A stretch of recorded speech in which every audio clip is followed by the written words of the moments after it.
everyone, Innovator XABG here, bringing you back with another career mode episode for Everton. And today is the transfer deadline day, and we're making bids for two centre midfielders for our team. Just young ones, mostly for squad depth, and also for Zoet, who is going to be our, replacement for Howard if we were able to get him. And simply, Yoel wasn't going to cut it for me. He's not really got that much potential to grow, and I do believe Zoet is a much better quality and can fill Howard's shoes a lot faster. So I decided to put Yoel in the trade deal. If you don't really know how much I offered and all that, make sure you go back to the last episode, which is in the playlist down below. But yeah, Zoet finally accepts, and I had a choice between Jose Sarr and Zoet, and I decided to choose Zoet simply because he's just better. And even though Jose Sarr is younger, I think Zoet is definitely the more beneficial choice. But yeah, I do.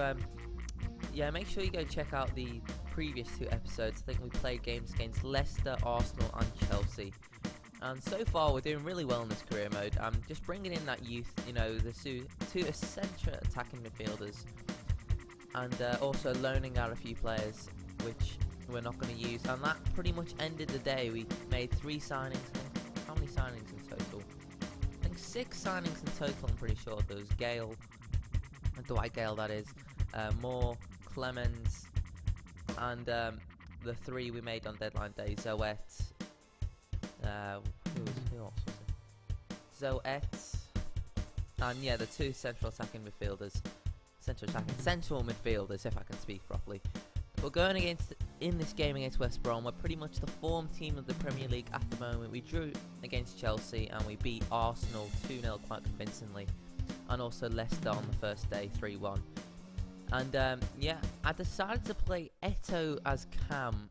And honestly, I was just kind of experimenting because Barkley is actually going to be out for quite a while. So I think it's important to kind of experiment and get the right player in the right position. And Eto, I thought, I haven't really been playing him that much. So if I gave him his debut in my career mode, as in starting, and if I play him just behind Lukaku, he could be that, kind of clever passer. But besides Eto, I think the rest of the team stays the same. And Gale has actually been put on the bench because Eto was our striker going up. But yeah, this game is pretty much an important one. We've got to kind of win these games to, continually get points. And so far, I'm finding it quite easy with career mode. But yeah, very early on here, McCarthy makes a really storming run. It's quite impressive, actually, I can make these runs. But Lukaku is in the right place, right time, and pretty much gets taken to the ground. We've got a great chance here for a free kick.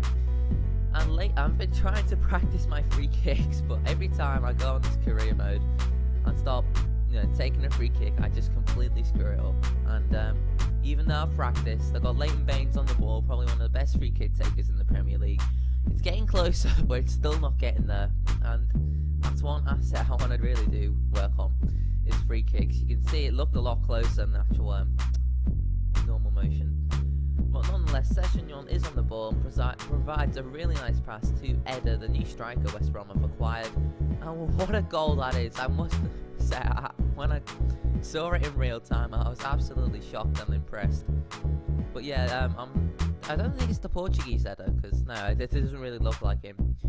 But yeah, it's this new Eder striker that West Brom have signed up in this career mode, and I think he's making his debut on this game. And in the 8th minute, he pretty much silences us at the Hawthorns.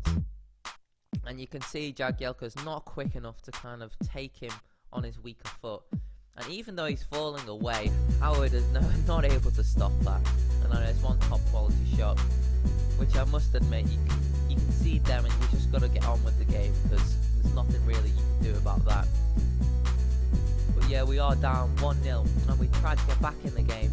And Eto in the cam roll passes it to Morelos, who decided to have a pop-up goal. And I thought I completely screwed the shot up, but it actually was a deflection which allowed the ball to fly in the air like that. And we did win a corner from there, as Leighton Baines with his left foot, swings it in, and I went to head it with, I think it was Eto, and another different player ended up heading it for me, which is really strange. The AI almost scored for me there. But West Brom again are so deadly in this game, and Howard makes another good save. He's such a good goalkeeper in this game. I'm finding that every time like a header or a shot gets close to the goal, he's just able to save it. But yeah, West Brom had a really impressive game, and I must admit Eto was really poor on the cam roll. He wasn't able to provide much service, and Leighton Baines completely lets me down there. Howard and Leighton Baines completely stuffed that up, and we go 2-0 down. The Sessignon pokes that ball through, and it rolls eventually into the goal. And it's really disappointing to see. As it just, that's so frustrating. I'm not even sure how Baines is able to do that. Awful first touch, and then he can't even receive the ball back. And Howard, I don't know what he's doing, but he just comes closer and closer and allows that space to be bigger and bigger for Sessignon to poke it through. And yes, Lescar's pretty much celebrating against his former club as we do go down 2-0, and a really disappointing affair. We didn't create too many chances on goal, and the Eder strike and the Sessignon fluke was able to get them past. As we go into our first European game, and I'm not sure whether anyone actually noticed, but I did change the group that way, and I changed it to the actual real life one. I'm not sure why that isn't the case, but I changed it into the real one that we have in real life. And the first game is against FC Krasnodar, who are a Russian side who were created not too long ago, but are able to get into Europe. And you can see our group is possibly the group of death of the Europa League, and we've really got to win this, because no offense to any Russian league fans who support this team, but this team is the weak link, and it is away from home, and we did draw 1-1 in real life to them, but I do think with the quality that we have, we should be able to win this. But players like Wanderson and Joanzinho, and you think they could be quite deadly in front of goal, as we have a little look at our lineup. And once again, I think I gave Moore his debut, and also I decided to put Morelos in the cam role and Oviedo on the left side, and Clements on the right, which I'm not sure what my thought process was there, but I'm guessing it was if Clements can get onto his left foot, he could do some damage. But here you can see in the 20th minute, I'm not sure what on earth the referee is thinking, but as soon as I saw that little red card on top, I thought, oh no.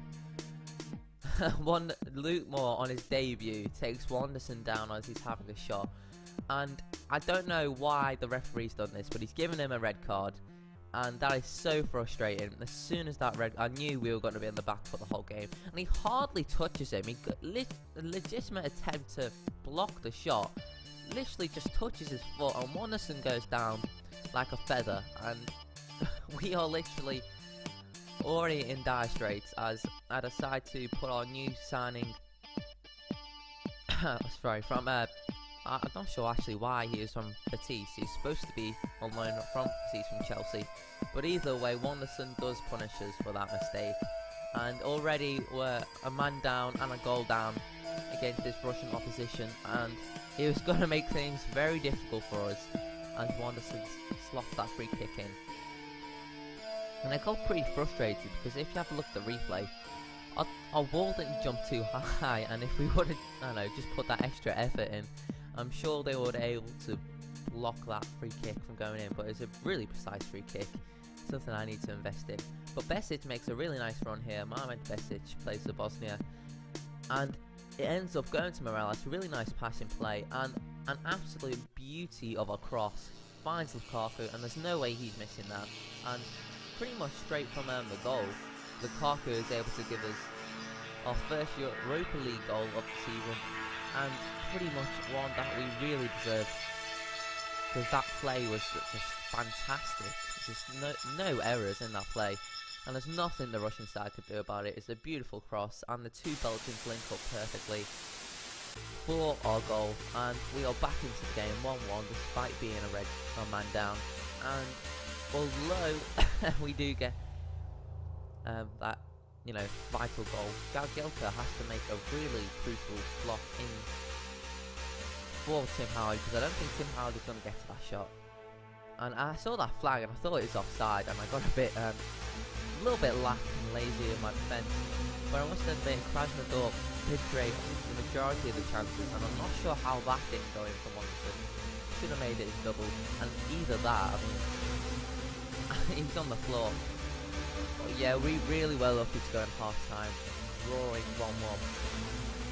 So we really needed to improve in the second half, and that's exactly what we didn't do. And that red card ended up being, such a problem. I mean, Howard was probably the only reason how we were still in the game. Saves like that, pretty much on form.